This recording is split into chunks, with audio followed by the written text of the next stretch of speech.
안녕하세요, 밤비입니다. 주식을 하다 보면 내가 사면 주가가 내리고 팔면 오르는 이상한 현상을 경험하고 계시거나 아니면은 해보셨던 분들이 있을 거예요. 왜 이런 현상들이 발생이 되느냐? 결과를 먼저 제가 얘기를 하자면은 비싸게 샀기 때문에 내려가고 더 올라갈 수 있는 여력이 충분한 주식이고 적정 구간에서 샀지만 오르락 내리락 하는 게 무서워서 조금 수익 먹고 나오거나 하는 경우들이 있습니다. 자, 하지만 이후에는 주가가 상승을 하거나 폭등을 하죠. 자, 그러면 왜 주식을 비싸게 사게 되고 적정 구간에서 샀지만 못 기다리고 팔고 나오게 될까요? 제가 일단 말씀드리고 싶은 거는 공통적인 부분은 심리적인 부분입니다.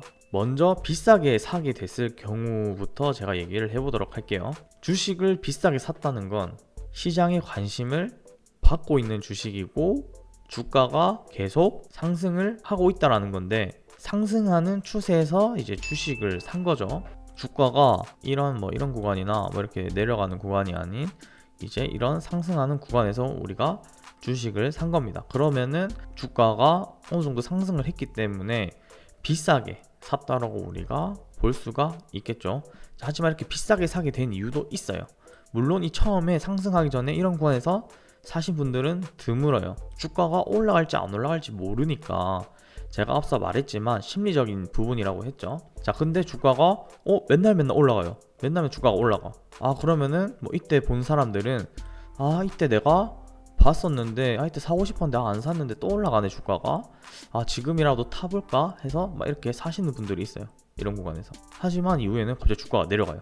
내가 사니까 내려가는 경우가 진행이 되고 있는 거예요. 자, 이거에 대해서 우리가 이해를 해야 되는데, 왜 내려가냐? 이미 주가가 많이 올랐어요. 앞에서 이제 진작에 매수한 사람들은 수익을 보고 나오는 시점에서 많은 사람들이 이제 여기서 샀기 때문에, 이제 주식은 수요와 공급이라고, 수요자가 많아야 주가는 상승을 하는데 이미 주식이 많이 올랐고 수요자가 많기보다는 이제 팔고 싶어하는 사람들이 많아지겠죠. 어느 정도 올랐으니까 저기 밑에서 잡은 사람들은 익절을 해야 될 거 아니에요. 수익을 봐야 되는데, 그러면은 자연스럽게 수요보다 공급이 더 많아지면서 매도자가 더 많이 발생이 되면서 주가는 하락을 하게 돼요. 그러다 보니까 내가 사니까 내려가네, 이런 경우들이 생겨요. 내가 사니까 내려가네, 이거는 대부분의 사람들이 이미 주가가 오르고 있는 걸 사게 될 경우가 상당히 많습니다. 시장에 관심을 많이 받고. 자, 그렇다면 반대로 적정 구간에서 주식을 샀지만 못 기다리고 팔게 되는 경우가 생기는데, 이런 경우도 아까 처음에 말했지만 이후에는 갑자기 상승을 하거나 주가가 폭등을 해버리게 되죠. 자, 이것도 왜 그런 경우가 발생이 되느냐? 자, 이런 구간에서 주식을 샀어요. 적절히 샀는데 뭔가 오를 것 같아, 한 이쯤에 샀어요. 근데 주가가 또 잠깐 내려가네. 그러니까 또 내가 사니까 내려가네 해서 막 이제 심적으로 흔들려요. 이거 더 내려가는 거 아닌가? 아니면은 어떻게 해야 되지? 이렇게 고민하시는 분들이 많겠죠. 하지만 또 다시 주가가 또 상승을 해요. 다시 올라준다 하는데 다시 이번엔 더 많이 내려요. 이까지. 어떡하지 하다가 팔게 돼버려요. 자, 하지만 이후에 다시 주가가 상승을 하면서 내가 파니까 올라가네, 또 이런 현상들이 발생이 돼요. 자, 이런 부분들도 결국 심리적인 부분이거든요. 이렇게 흘러간다고 치면은 주가가 이렇게 상승을 했는데 주가가 이렇게 하락을 한 이 폭이 마이너스 3%가 될 수도 있고 5%가 될 수도 있고 10%가 될 수도 있겠죠. 자, 하지만 뭔가 적정 구간에서 산 것 같긴 해요. 자기 느낌대로 자기가 알아보면 바로는.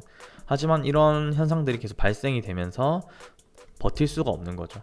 세력들 입장에서는 흔히 말하는 이제 개미 털기, 조정을 중간에 주면서 강약 조절을 하면서 개미들이 물량을 심리적으로 털어버리는, 그리고 자기들이 받아먹는, 그렇게 우리가 해석을 할 수도 있고 다양한 부분으로 해석을 할 수가 있는데, 이런 이제 심리적인 부분들이 작용이 돼서 많이 흔들리다 보니까 그냥 팔게 돼버리는 경우가 상당히 많습니다. 자, 그렇다면은 이런 걸 우리가 안 겪기 위해서는 어떻게 해야 될까요?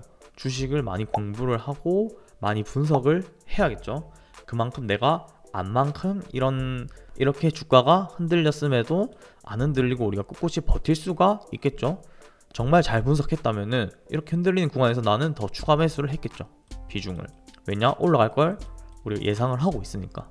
그래서 제가 결론적으로 말씀을 드리고 싶은 거는, 주식을 사기 전에 미리 어느 정도 분석을 해두고 들어가는 게 좋다라고 얘기를 드리고 싶어요. 그냥 막 투자하지 말고 이렇게 오르는 곳에서도 충분히 비싸게 사서 우리가 비싸게 팔 수도 있어요. 하지만 그 전에 이 주식은 어떠한 주식인지 뭐 어떻게 앞으로 뭐 어떻게 진행될 건지 우리 어느 정도 분석을 해야겠죠. 그러니까 막 투자하지 않아야 우리가 수익 날 확률을 높일 수가 있다. 그만큼 우리가 공부를 하고 분석을 한 만큼 큰 수익을 우리가 낼 수가 있겠죠. 본인이 알아본 만큼 수익을 낼 수 있는 거예요. 조금 알아봤다면은 조금 수익 내는 거고, 왜냐? 조금 알아봤으면 이런 거에서 버티기 좀 어렵겠죠. 주가 막 내려가는데. 근데 내가 진짜 너무나 잘 알아보고 뭐 앞으로 이 기업에 대한 모멘텀 뭐 아니면 주가는 뭐 이렇게 흘러가는데 세력이 있는 것 같다. 뭐 이렇게 뭐 여러 가지 분석을 해놨으면은 이러한 조정이 있더라도 우리가 버틸 수가 있고 추후에 주가가 상승했을 때 큰 수익을 우리가 챙길 수가 있겠죠. 이런 부분들만 우리가 잘 해줘도 내가 사니까 내려가네, 내가 파니까 올라가네를 이제 안 할 수가 있습니다. 그냥 내가 사니까 이제 올라가네, 내가 파니까 내려가네, 이거를 우리가 할 수가 있겠죠. 대신 그만큼 노력이 많이 필요하다. 투자라는 것도 뭐 잘만 하면은 진짜 큰 수익을 안겨다 줄 수 있겠지만 잘 못하면은 그 큰 수익이 큰 손실을 안겨줄 수가 있겠죠. 그래서 주식을 매수하기 전에 우리가 많이 공부를 하고 분석을 한 뒤에 투자를 하자라고 저는 얘기를 드리고 싶습니다. 많은 개인 투자자분들이 주식시장에 들어와서 물론 수익이 나시는 분들도 계시지만 수익이 나시는 분들보다 손실이 나시는 분들이 더 많다고 지금 알고 있거든요. 그래서 많은 분들이 그냥 막 투자하지 마시고 이것저것 알아보고 사전에 매수하기 전에 알아보고 다 알아볼 거 알아보고 해서 투자를 하셔서 수익을 내셨으면 좋겠습니다. 자, 이번 강의 영상 여기까지 찍도록 할게요. 감사합니다.